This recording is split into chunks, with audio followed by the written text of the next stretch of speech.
सारा प्रणाम साथियों, बहुत दिन बाद लाइव आए हैं और वीडियो बनाने का एक मकसद है।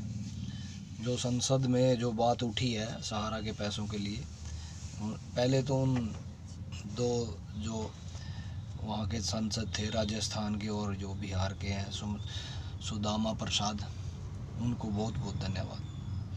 बहुत बहुत बढ़िया, आपने बहुत ही गरीब लोगों के पैसों के लिए आवाज़ उठाई है संसद में। आपका बहुत बहुत धन्यवाद।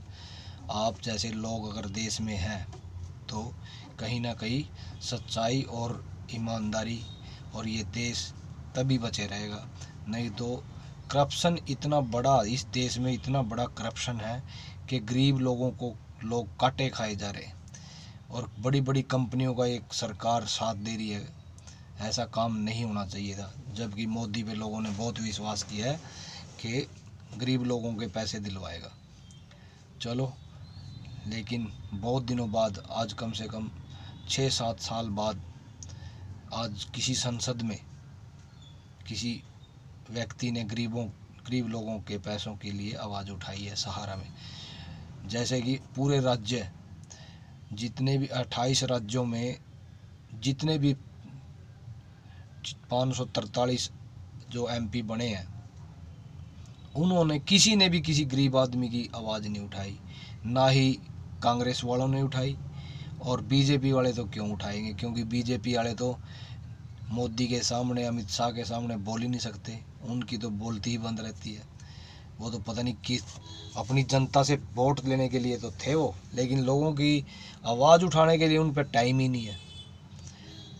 तो मैं तो यही कहूँगा कि उनका भी भला हो, जिन लोगों ने इतना विश्वास करके उन एमपीओ को वोट दिए। मैं हरियाणा से आता हूँ, मेरे यहाँ से नवीन जिंदल जी बने हैं, मतलब ही नहीं है कोई गरीब आदमी की आवाज़ उठाए, कई बार कह चुके हैं।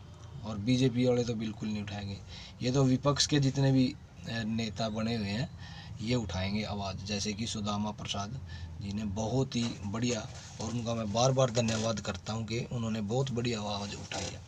तो रही बात, अब सोचने की बात ये है, निर्मला सीतारमण जी ने जो ये बात कही है फाइनेंस मिनिस्टर ने कि आप आइए, कागज़ ले आइए और पैसे ले जाइए, ये बात निर्मला सीतारमण जी को पता नहीं है कि जब सहारा कंपनी में सेबी के साथ जो झगड़ा हुआ था, उस झगड़े में 127 ट्रक कागजों के भर के सेबी के बार में खड़े कर दिए थे कंपनी ने, और वो 127 ट्रकों में हर गरीब लोगों का हिसाब किताब था, गरीब लोगों की आईडियाँ वगैरह थी उसमें।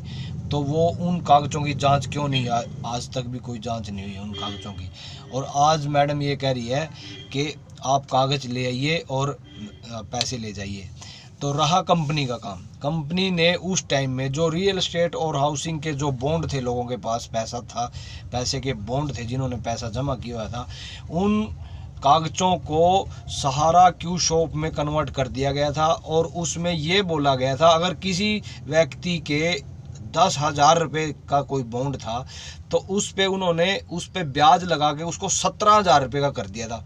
भी 17,000 के लालच में कंपनी में जिस लोगों ने भी निवेश किया था, उन लोगों को 17,000 का सर्टिफिकेट मिल गया, या डबल का भी मिल गया, मान लीजिए 10 के 20 हो गए।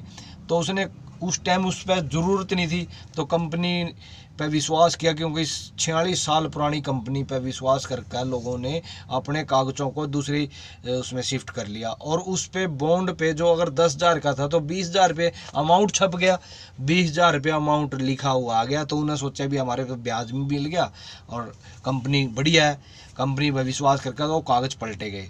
तो ये हमें पता नहीं था कि निचले स्तर के आदमी को ये मालूम नहीं था कि कंपनी क्या खेल खेल रही है, उस चीज़ का हमें पता नहीं था। वो धोखेबाजी कंपनी कर रही है या सरकार कर रही है इस चीज़ का, या सेबी कर रही है, हमें कुछ पता नहीं था। तो लोगों ने, जैसे ही लोगों ने कंपनी पे विश्वास करके वो कन्वर्ट करके कागज़ों को चेंज कर दिया। अब निर्मला सीतारमण को ये मालूम करवाना पड़ेगा कि जो कंपनी के पैसे आप कह रहे थे ना, रियल एस्टेट और हाउसिंग के जितने भी पैसे लोगों के, आप ले जाइए, कागज़ ले आइए। कागज़ वो लोगों के 127 ट्रक कागज़ों के भर के सेबी के बार में, सेबी के ऑफिस के सामने खड़े कर दिए थे कंपनी ने।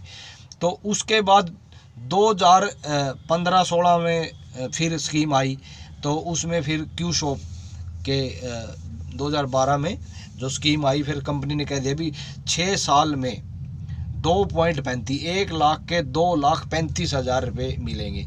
तो लोगों ने फिर विश्वास करके वो क्यू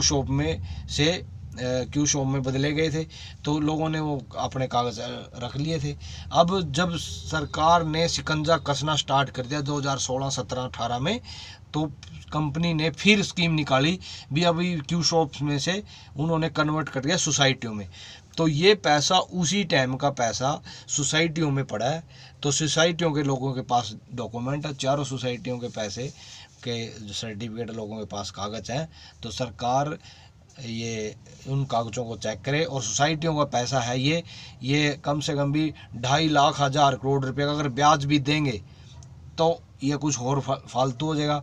अगर जितने उन पे बॉन्ड पे छपे हैं वो देंगे वो अलग है, लेकिन हक बनता है जब सरकार के पास कंपनी के पैसे पड़े हैं और कंपनी के पास कम से कम भी ज़्यादा नहीं 6 लाख हज़ार करोड़ की 6 लाख की करोड़ की संपत्ति है देश में।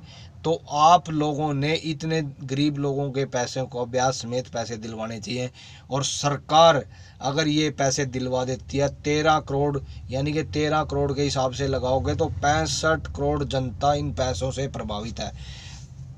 इन पैसों से प्रभावित है देश की 65 करोड़ जनता। तो अगर सरकार, लेकिन सरकार से हमें उम्मीद थी, और सरकार में जो अमित शाह जी ने बोला था कि भी हम इलेक्शन से पहले लोगों की पेमेंट करवाएंगे, तो अगर वो पेमेंट करवाते तो 400 पार होने में कोई देर नहीं थी। तो अब ये लोगों ने सोचा कि ये तो बेवकूफ़ बना रहे हैं, इस वजह से तो लोगों ने कम वोट दिए हैं सरकार को। मैं ये अभी भी मैं बार बार कह रहा हूँ कि आगे आने वाले टाइम में जितने भी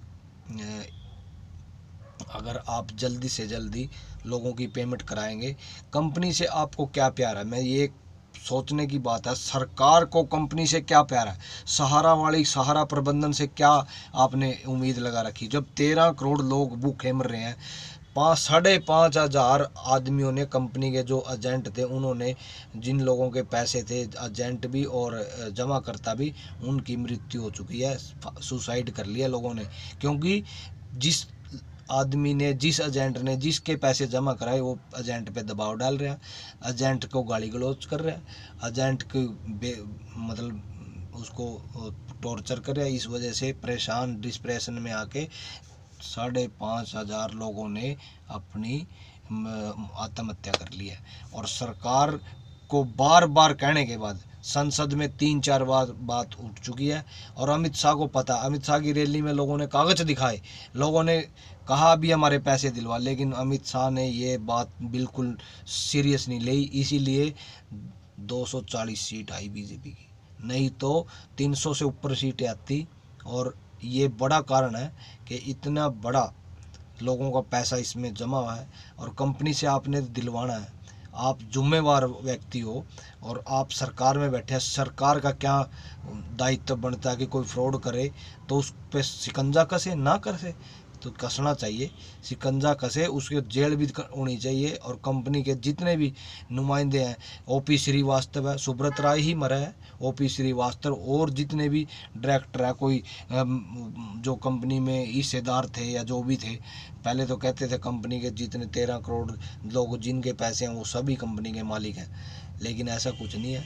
आज कंपनी के मालिक होते तो ऐसे धक्के खाते, लोग मर जाते। तो पैसों का मामला है। मेरी सरकार से अभी भी दरख्वास्त है, कंपनी से कोई प्रेम नहीं होना चाहिए, कंपनी कोई अपने घर की नहीं है आपकी, लेकिन लोग अपने देश के जो जनता है वो आपकी अपनी है, और उन देश के गरीब लोगों की पेमेंट दिलवाने का आप इंतज़ाम करवाएं। कंपनी पे बहुत पैसा है, कंपनी पे कोई कमी नहीं है। कंपनी ने आज तक कम एक बिस्कुट बेचने वाला, एक नमकीन बेचने वाला आदमी आज इतनी करोड़ रुपए की प्रॉपर्टी ले बैठा है, तो आप ये समझो ना कि वो कहाँ से बनी, इन एजेंटों के थ्रू। जिन एजेंटों की मृत्यु हुई उनके परिवार को हेल्प भी करवाई जाए इस कंपनी के पैसों से, और जिन लोगों को की ने मृत्यु हुई है उनको अलग से कंपनी से के प्रॉपर्टी से उनको अलग से हेल्प करनी चाहिए, उनके बच्चों को जो अपने माता पिता या अपने भाई बहन को खो गए हैं इस झगड़े में। लेकिन एक जमाकर्ता का क्या कसूर है? आज पोर्टल खोल दिया, पोर्टल वाला 500 रुपये ले रहा, 400 रुपये ले रहा, उसको आगे लूट हो रही और पैसे आ नहीं रहे। तो ये पोर्टल वाला काम बिल्कुल बंद करना चाहिए।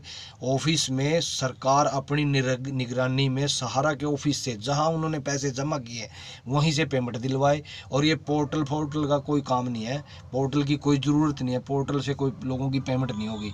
आप पोर्टल पे ना जाएं, और पोर्टल का कोई मतलब नहीं है, आप ये पोर्टल तो बंद ही कर दो। इसमें अभी तक जब इन कम से कम भी 1,40,00,000 लोगों ने आवेदन कर दिया और आपने पैसे 200 करोड़ रुपया बांटा, जबकि आपके पास 40,000 करोड़ रुपया पड़ा है। निर्मला सीतारमण जी बोल रहे हैं अभी 40,000 करोड़ रुपया आपके पास पड़ा है, तो आप क्यों नहीं बांट रहे? 400 करोड़ रुपये और आप 1 साल 1.5 साल से ऊपर हो गया, आपने बिल्कुल पेमेंट नहीं दी।